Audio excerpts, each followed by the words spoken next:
pour l'avancement de la démocratie. Que l'Assemblée nationale demande aux ministres de venir rendre compte de l'état de performance et d'exécution de leur programme. Nous sommes venus ici préparer et tous les départements, toutes les directions du ministère de la Justice ont répondu présent, mais aussi ont présenté à l'Assemblée nationale le niveau d'avancement des exécutions. Nous avons présenté des résultats au niveau d'abord de la direction des affaires civiles et du Sceau, qui est une direction très importante par rapport à la nationalité, par rapport au casier judiciaire, etc. Nous avons présenté aussi ici les réponses par rapport aux avancées en termes d'infrastructures, parce que le ministère de la Justice travaille aujourd'hui avec le ministère des Infrastructures pour la réalisation des infrastructures judiciaires, que ce soit les maisons de justice, que ce soit les tribunaux d'instance, de grande instance, que ce soit aussi les maisons d'arrêt et de correction qui doivent être mises en place. Il y a un programme qui est là,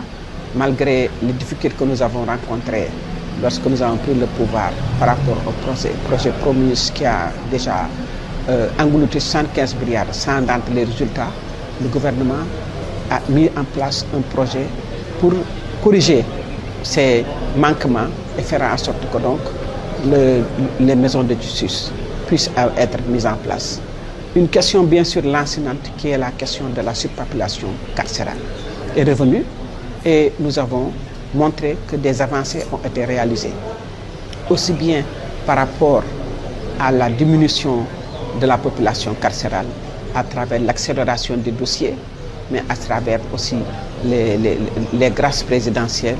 et la liberté conditionnelle, qui est une liberté conditionnelle octroyée aux détenus de droit commun qui font la moitié de leur peine et qui ont un comportement acceptable. Nous avons présenté aussi le fait que le ministère de la Justice donne une importance très capitale par rapport à la situation de la surpopulation carcérale. Et nous avons parlé du séminaire que nous avons organisé, un séminaire par rapport à la réponse à l'incarcération qui a amené ensemble le siège et le parquet, tout le siège et le parquet ensemble à travers le pays pour discuter de toutes les alternatives à l'incarcération, celles qui ne sont pas prises en compte, celles qui sont lentes à être mises en œuvre et comment nous pouvons accélérer ces efforts-là. Parce que la question de la surpopulation carcérale, elle est infrastructurelle, elle est liée au dossier de juridiction, elle est liée à la formation et à l'accélération des dossiers, et elle est liée aussi aux conditions d'incarcération. Pour les conditions d'incarcération, nous avons aussi rendu les résultats qui ont été avancés. C'est un problème structurel, mais c'est un problème que le ministère est en train de prendre à bras le corps pour donner des résultats tangibles par rapport au respect des droits des détenus et par rapport aux conditions d'incarcération qui sont importantes pour la démocratie sénégalaise. L'autre question qui est revenue, bien sûr, c'est la question par rapport à la discrimination géographique des citoyens qui sont dans des zones reculées et qui ont souvent des difficultés d'avoir au service de la justice, par rapport au certificat de nationalité, par rapport au casier judiciaire, par rapport aux visites des détenus, qui sont les 3 services aujourd'hui qui sont donnés dans le cadre de e-justice qui est sous la plateforme e-Sénégal, et donc la dématérialisation des services judiciaires. Et nous avons donné les résultats qui sont en train d'être avancés. Aujourd'hui, nous avons aussi présenté tous les services que le ministère de la Justice est en train de planifier à mettre en place dans cette plateforme afin d'accélérer l'accès des citoyens aux services judiciaires. C'est là la réponse à la discrimination géographique. C'est parce que nous savons à quel point les citoyens souffrent de cette discrimination. Lorsqu'on se trouve loin à Bountéling, ou lorsqu'on se trouve au fin du Sénégal, où on n'est pas en mesure d'aller dans les capitales, d'aller dans les juridictions pour demander des services judiciaires. On paye beaucoup d'argent, on dépense, on laisse ses activités économiques, mais on fait des va-et-vient et on dépense même beaucoup plus que coûte le service judiciaire qu'on demande. Donc la digitalisation est la réponse importante, imminente, et le ministère travaille avec le ministère de la Communication. Si vous voyez même aujourd'hui les services digitalisés, 87% des services judiciaires sont des services judiciaires pour montrer à quel point c'est important pour le peuple sénégalais. Et c'est ainsi que nous pouvons montrer que le service de la justice et la justice des citoyens, que nous pouvons aussi réconcilier la justice avec les citoyens sénégalais parce qu'il sentira que les services judiciaires sont à sa disposition. Bien sûr que la question des enquêtes sur les crimes internationaux est revenue. Parce que ça, c'est une question lancinante que tous les citoyens sénégalais, que l'Assemblée nationale ait un droit de demander à la justice de rendre compte. Et nous avons encore rendu compte que nous sommes en train de travailler sur ces questions. Nous prenons cette question à bras le corps. C'est une importance capitale pour le gouvernement, pour le président de la République, pour le Premier ministre. Et nous sommes en train de travailler sur les dossiers. Mais ce sont des dossiers sensibles qu'il ne faut pas précipiter. Mais nous sommes en train de travailler pas à pas pour accélérer le pas et faire en sorte qu'on puisse rendre compte par rapport à qui a fait quoi. Mais que la présomption d'innocence, mais que aussi les personnes qui ont le droit de savoir, de comprendre, de recevoir justice, puissent recevoir justice. Je pense que nous avons passé en revue, le ministère a, à mon avis, donné des résultats, presque plus de 30% de réalisation à cette étape-ci, et nous sommes en train d'accélérer le pas. Bien sûr que nous faisons face à des contraintes budgétaires, comme tout le pays, parce que nous connaissons le contexte dans lequel nous travaillons, des contextes de budgétaires assez contraignantes pour l'État du Sénégal et pour les citoyens, et nous le comprenons, mais nous faisons en sorte que tout ce que nous pouvons faire, en tout cas, par rapport aux affaires que nous sommes en train, nous le faisons. L'autre question qui a été aussi articulée ici, c'est la question du manque de magistrats et le rééquilibrage nécessaire entre les juridictions, des juridictions qui croupissent sous les dossiers, comme Pikine Guédiawaye, comme Mbour, comme Kaolack, comme Saint-Louis, comme Fatick et d'autres juridictions. Donc il nous faut un rééquilibrage. Nous avons 35 magistrats qui sont sortis, que nous allons déployer. On nous avait promis 50 magistrats à former chaque année, et nous allons faire en sorte qu'on puisse avoir ces 50-là. Donc nous travaillons très étroitement avec donc le CFJ, afin qu'on puisse former beaucoup plus de magistrats, mais aussi qu'on puisse faire un rééquilibrage. Bien sûr que cela passe par un conseil supérieur de la magistrature qui va certainement avoir lieu bientôt, et à ce moment-là, nous pourrons rééquilibrer, mais aussi faire une évaluation du travail des magistrats dans les juridictions, afin qu'ils puissent rendre compte, accélérer les dossiers et avancer beaucoup plus vite. Nous sommes venus ici à l'Assemblée nationale, di wuy si député yi ñu woowoon di woo département gouvernemental bu ne tey ministère de la justice mu aye woon ñu ñëw wuy si ndax député yi dañu def loo xam ne dafa am solo lool ci démocratie parce que seen liggéey dafa bokk ci voter budget waaye dafa bokk ci tamit saytu liggéeyu gouvernement xool gouvernement li nga xam ne nii at mu ne moom la ñuy def ndax def dañ ko te duñu xaar ba at mi ñu def ko dañ ko tàmbali déjà ci ñetti weer yi passé de depuis le début de l'année ba léegi ñeenti weer yi passé lan la ñu def ñu yoonu fi tey nag di rendre compte moo ni wax ni lan la ñu digge woon lan lañ ci def lan moo ci des lu tax li ñu digge woon def ko ak lan la ñuy def pour corriger jafe-jafe yi nga xam ne moom la ñuy am ñun nag ñu ni ministère de la justice xëy na am na ay jafe-jafe yu bare jafe-jafe yi ci bokk na ci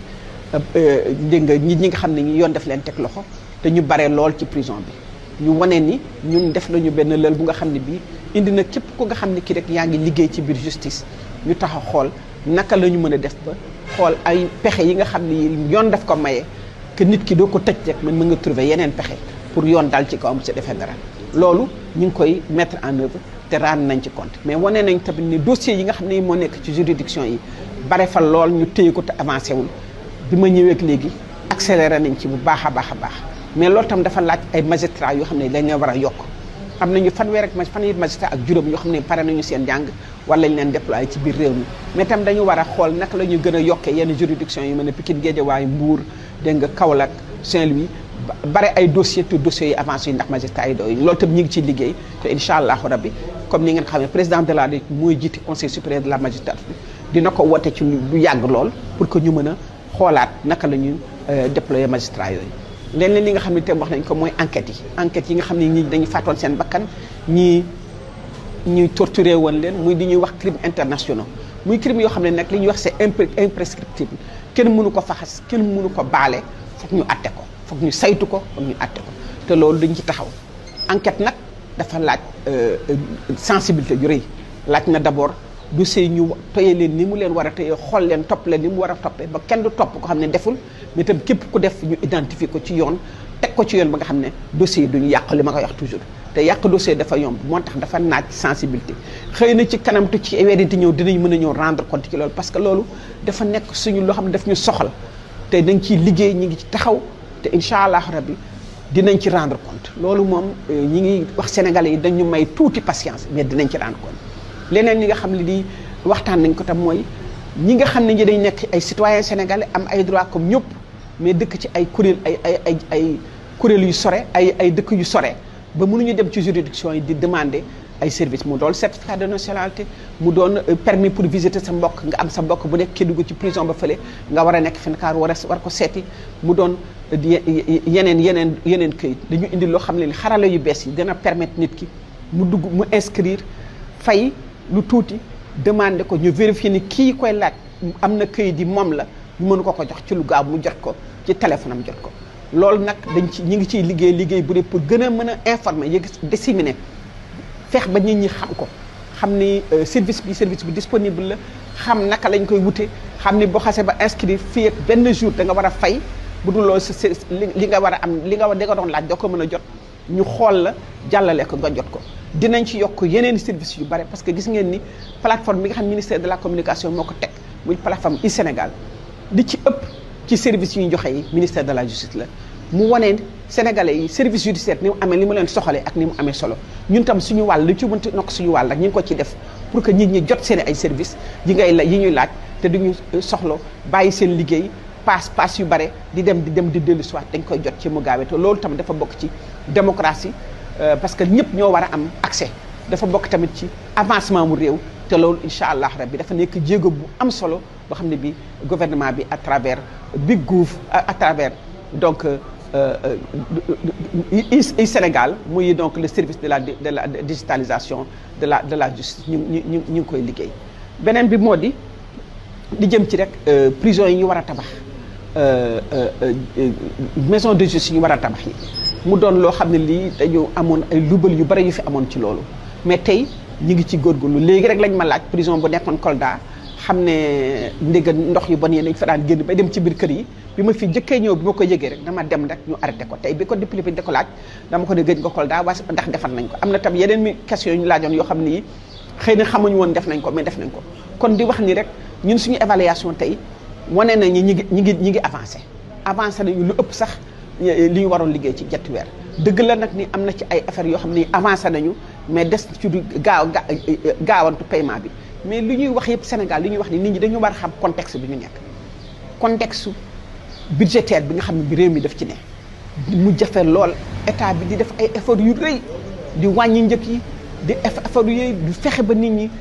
nekki seen dëkkin seen nekkiwaay oyof service de la justice daf ci bokk te ñu ngi ci def lu ñu mën di ci def suñu kamtalaayu kattan pour que service de la Sénégalais yi gëm ni am nañu justice boo xam ne bi pour ñoom la am nañu justice boo xam ne dafay yemale ñëpp am na justice boo xam ne bi citoyen bi am ak bu ñàkkee bi la ñu yemale te loolu la ñuy liggéey pour que Sénégalais yi gën a gëmaat seen justice gën a xam ni justice bi ñoom ñoo ko moom te li ko waral mooy lii